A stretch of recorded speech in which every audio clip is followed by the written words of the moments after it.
I never thought I'd find myself in this position, married with a beautiful daughter and another child on the way. Growing up in a small town, I had always dreamed of a better life, one where I could make a difference and provide for my family in ways my parents never could. But life has a way of throwing curveballs when you least expect it. My husband Ethan and I had been happily married for 5 years. He was a successful software engineer, and I was a dedicated nurse. Our daughter, Lily, was the light of our lives. She had just turned 4 and was the spitting image of her father, with his warm brown eyes and infectious smile. Everything seemed perfect until the day we received the devastating news that Ethan's father had passed away suddenly. He had been a kind and supportive figure in my life, always treating me like a daughter. His loss left a gaping hole in our family, as we struggled to come to terms with our grief. Ethan's mother, Mona, suggested moving in with us to help with the household and my second pregnancy. At first I was hesitant. Mona and I had never seen eye to eye, but Ethan convinced me that having her around would be beneficial, especially with his frequent work trips.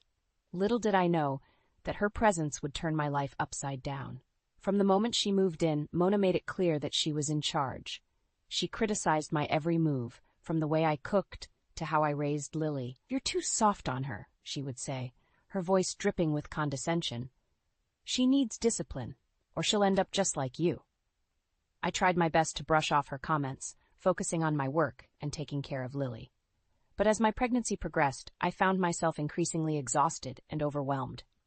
Ethan was rarely home, and when he was too preoccupied with work to notice the tension between his mother and me. One evening, after a particularly grueling shift at the hospital, I found Mona rearranging the nursery I had spent weeks preparing. "This won't do," she declared, holding up the soft yellow blanket I had lovingly chosen. "The baby needs something more practical, not these frivolous things." I felt my anger rising, but I swallowed my words, not wanting to cause a scene. Instead, I retreated to my room, fighting back tears of frustration and helplessness. As the weeks wore on, Mona's behavior became increasingly intolerable. She would disappear for hours, leaving me to handle all the housework and childcare, only to return with a list of complaints about how I was failing as a wife and mother. I knew I needed to talk to Ethan, to make him understand how much his mother's presence was affecting me. But every time I tried, he would dismiss my concerns, saying that I was overreacting and that his mother meant well.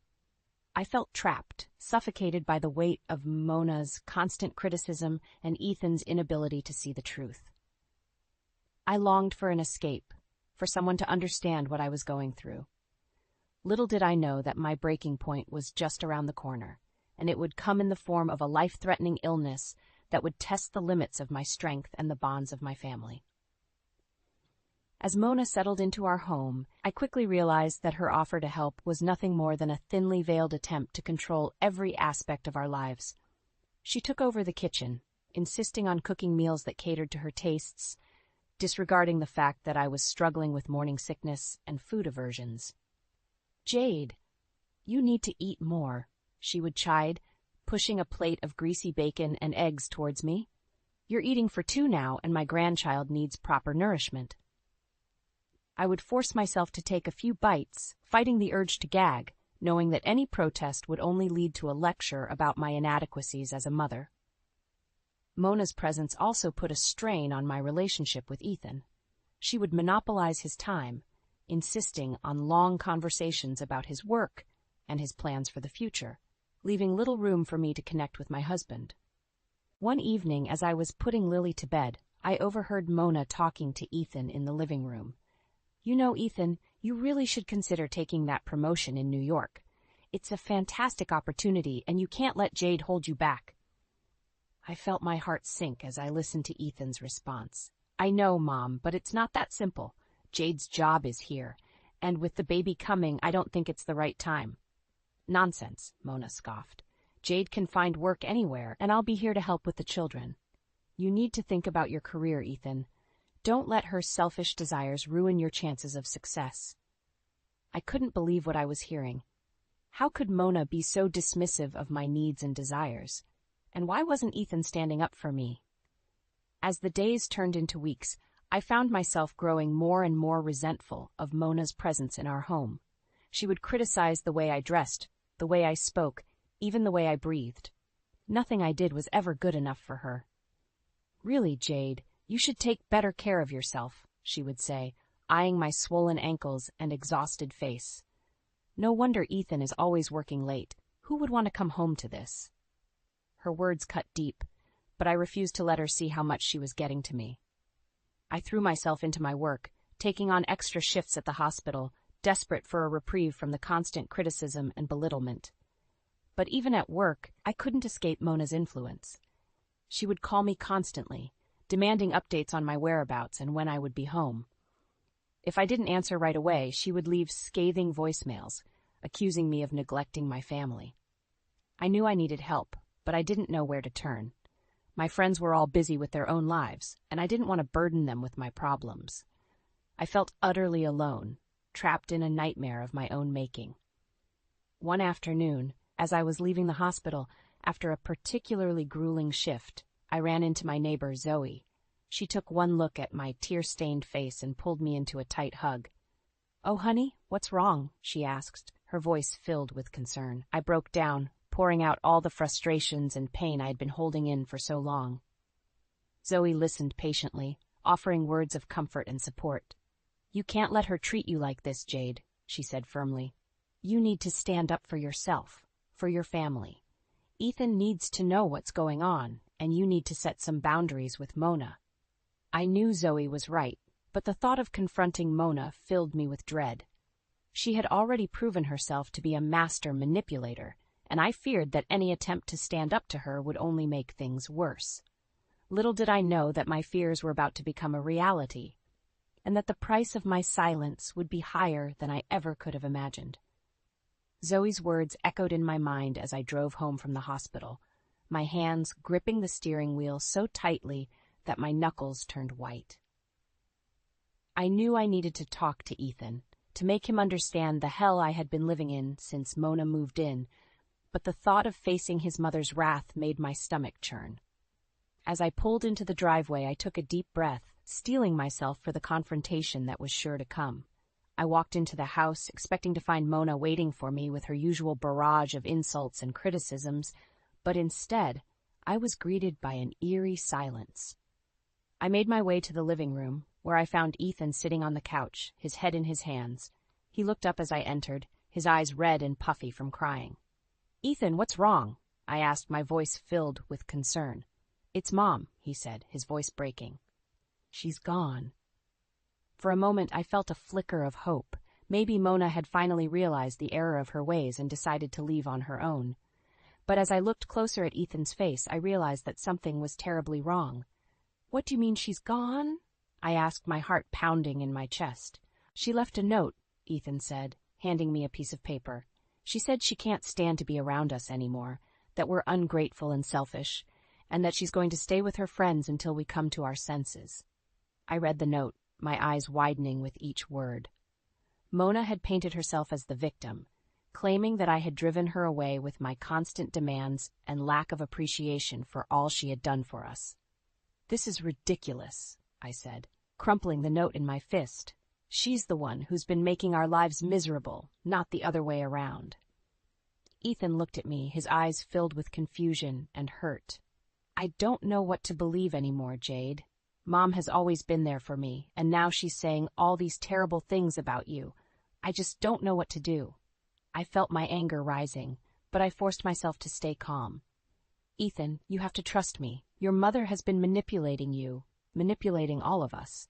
She's not the victim here. We are." But even as I spoke the words, I could see the doubt in Ethan's eyes.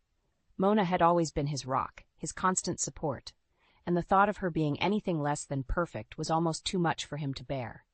Over the next few days, I tried my best to carry on as normal, but the weight of Mona's absence hung heavy in the air. Ethan was distant, spending long hours at work and barely speaking to me when he was home. Lily, too, seemed to sense that something was wrong, clinging to me more than usual and asking constantly when Grandma would be coming back. I knew I needed to do something, to find a way to make Ethan see the truth about his mother, but I was at a loss. Every time I tried to bring up the subject, he would shut down, retreating into himself and leaving me feeling more alone than ever. It was during one of these moments of despair that I finally broke down, collapsing onto the bed in a fit of tears. I felt like I was drowning, suffocating under the weight of Mona's manipulation and Ethan's inability to see the truth. As I lay there, my body racked with sobs, I heard a soft knock on the door. I looked up to see Zoe standing there, her face filled with concern. "Oh, Jade," she said, rushing to my side and pulling me into a hug. "I'm so sorry. I had no idea things had gotten this bad." I clung to her, pouring out all the pain and frustration I had been holding in for so long. Zoe listened patiently, offering words of comfort and support. "You can't let her win, Jade," she said firmly. "You have to keep fighting, for yourself and for your family. Ethan will come around eventually, but you have to be strong until then." I knew Zoe was right, but I also knew that the road ahead would be long and difficult. Mona had already proven herself to be a formidable opponent, and I feared that the price of standing up to her would be higher than I ever could have imagined. As the weeks passed, I threw myself into my work, taking on extra shifts at the hospital in a desperate attempt to escape the suffocating atmosphere at home. Ethan was rarely around, his business trips becoming more frequent and longer in duration. I knew he was using work as an excuse to avoid dealing with the tension between his mother and me, but I couldn't bring myself to confront him about it. One evening, as I was preparing dinner for Lily and myself, I felt a sharp pain in my chest. I tried to ignore it, attributing it to the stress and exhaustion of the past few months, but as the night wore on, the pain only intensified. By the time I put Lily to bed, I was struggling to breathe, my vision blurring at the edges. I knew I needed help, but Ethan was out of town, and I couldn't bear the thought of calling Mona. In a moment of desperation, I reached for my phone and dialed Zoe's number. "Jade, what's wrong?" she answered, her voice thick with sleep. "Zoe, I need help," I gasped, my words coming out in short, painful bursts. "I think there's something wrong with the baby." Zoe was at my door in minutes, her face pale with worry. She took one look at me and immediately called for an ambulance. As we waited for the paramedics to arrive, I felt a sense of dread wash over me. I knew that my condition was serious, and I feared for the life of my unborn child. When the ambulance finally arrived, I was barely conscious, my body racked with pain and fever. The paramedics worked quickly, loading me onto a stretcher and rushing me to the hospital. As I lay in the emergency room, hooked up to a myriad of machines and monitors, I overheard the doctors discussing my condition. "Pneumonia," they said, their voices grave. "And she's 7 months pregnant. We need to act fast." I felt a surge of panic wash over me. Pneumonia was serious enough on its own, but coupled with my pregnancy, it could be deadly. As the doctors worked to stabilize my condition, I drifted in and out of consciousness, my mind filled with thoughts of Lily and my unborn child. I knew I needed to fight, to be strong for them, but I could feel my body weakening with each passing minute. It was during one of these moments of lucidity that I remembered Mona. Despite everything she had put me through, I knew that she needed to be informed of my condition. I asked Zoe to contact her, hoping that she would put aside her animosity and be there for her son and grandchildren. But as the hours passed and Mona failed to appear, I began to realize the depths of her cruelty. Even in my darkest hour, she couldn't be bothered to show an ounce of compassion or concern. Ethan, on the other hand, rushed to my side as soon as he received word of my condition. He sat by my bedside, holding my hand and whispering words of encouragement, his eyes filled with tears. "I'm so sorry, Jade," he said, his voice breaking. "I should have been here for you, for our family. I promise things will be different from now on." I wanted to believe him, to take comfort in his words, but I knew that the road ahead would be long and difficult. Mona's influence had taken root, and it would take more than a few apologies to undo the damage she had caused. As I lay there, fighting for my life and the life of my unborn child, I couldn't help but wonder how things had gotten so bad. How had I allowed myself to become so isolated, so alone in my struggles? And how could I ever hope to rebuild my family in the face of such overwhelming adversity?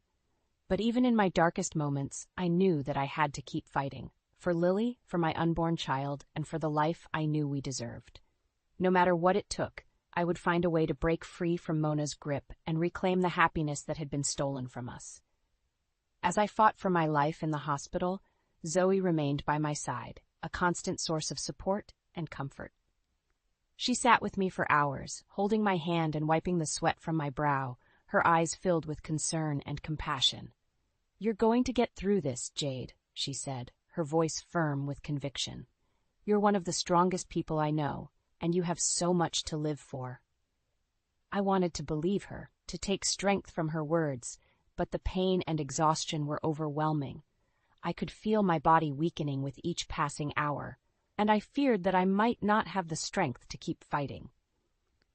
It was during one of these moments of despair that Ethan finally returned to the hospital, his face drawn and haggard.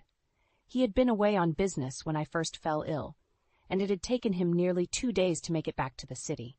"Jade, I'm so sorry," he said, his voice breaking as he took my hand in his. "I should have been here sooner. I never should have left you alone with my mother." I could see the guilt and regret in his eyes, and I knew that he was finally beginning to understand the toll that Mona's behavior had taken on our family. "It's not your fault, Ethan," I said, my voice weak and raspy. "You couldn't have known how bad things would get."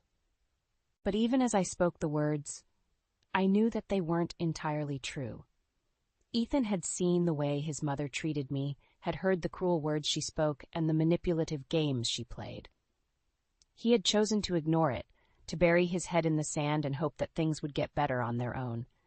And now, as I lay in the hospital bed, fighting for my life and the life of our unborn child, the consequences of that choice had become all too clear. Over the next few days, my condition began to improve, thanks in no small part to the tireless efforts of the hospital staff. They worked around the clock to monitor my vital signs and adjust my medications, doing everything in their power to ensure that both the baby and I remained stable. Ethan rarely left my side during this time.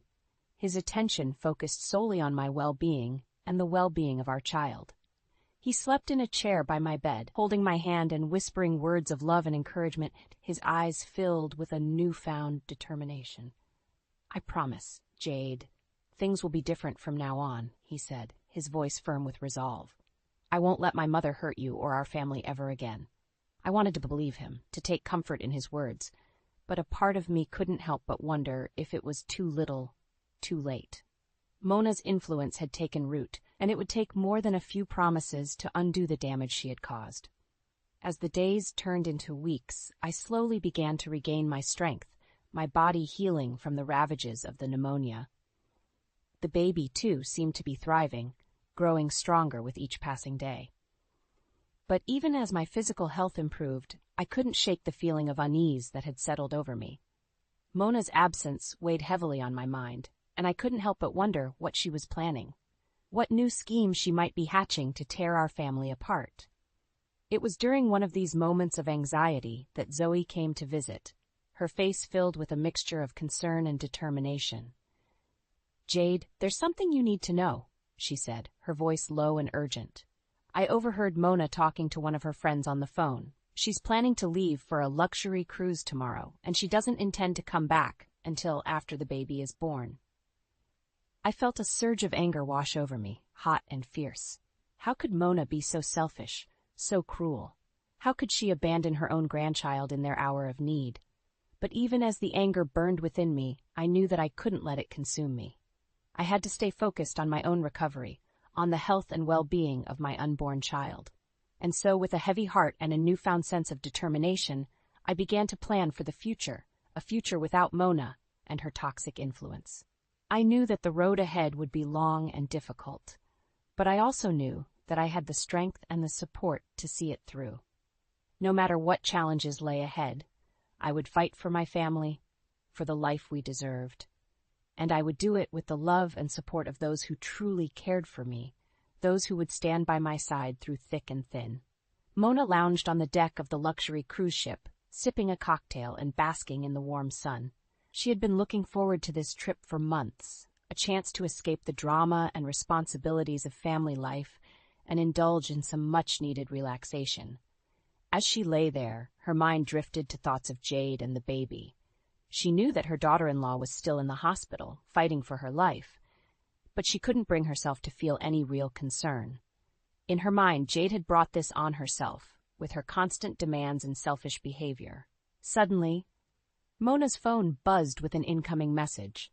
She glanced at the screen, expecting to see a text from one of her friends, but instead, she saw a voicemail from Lily. Curious, she pressed play and held the phone to her ear.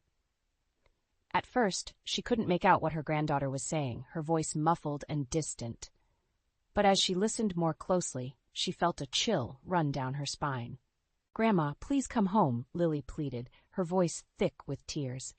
"Mommy is really sick, and the doctors say she might not make it. We need you here, Grandma. Please come back." Mona felt a surge of panic wash over her.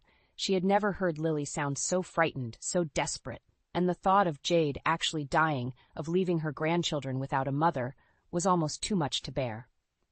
Without a second thought, Mona grabbed her bags and rushed off the ship, her mind racing with possibilities.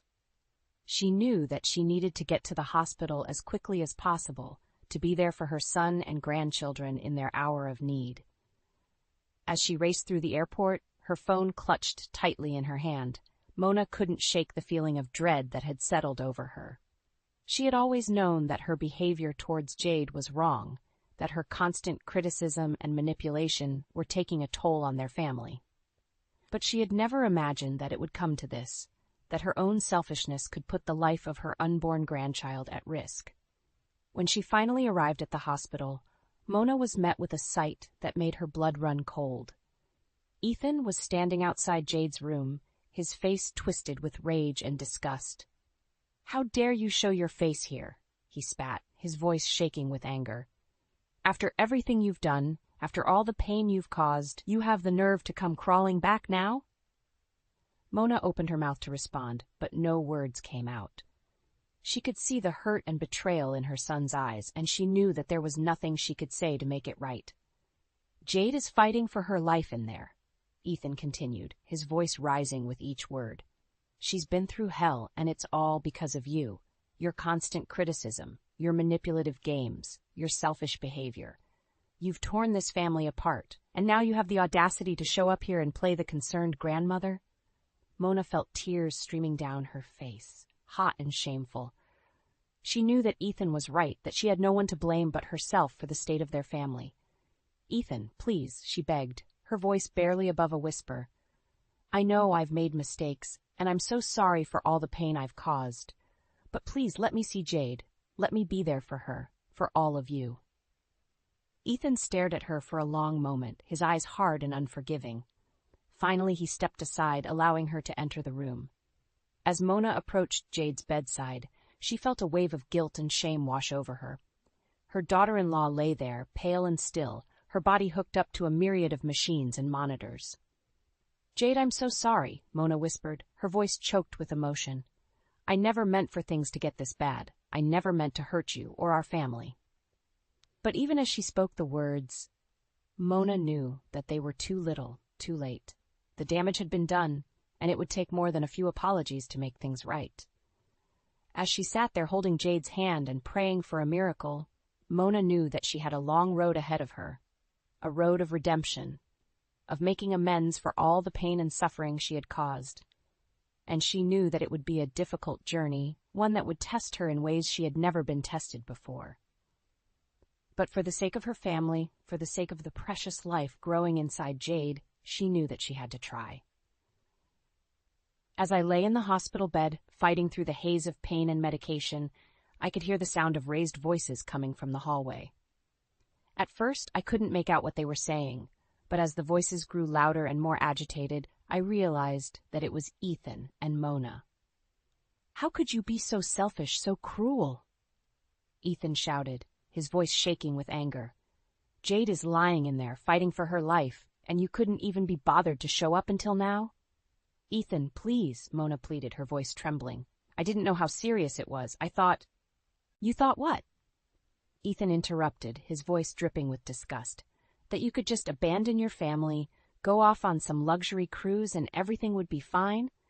That Jade would just magically get better, and you could come back and play the doting grandmother?" I could hear the shame and regret in Mona's voice as she tried to explain herself, but Ethan wasn't having it. He had seen the toll that her behavior had taken on our family, the pain and suffering that she had caused, and he wasn't about to let her off the hook. "You know, I used to look up to you," Ethan said, his voice growing quieter but no less intense. "I used to think that you were the strongest, most capable person I knew. But now I see you for what you really are. A selfish, manipulative woman who cares more about her own pleasure than the well-being of her own family." Mona started to protest, but Ethan cut her off. "No, I don't want to hear it. You've had your chance, and you blew it. You've caused nothing but pain and heartache for Jade, for our children, and for me, and I won't stand for it anymore."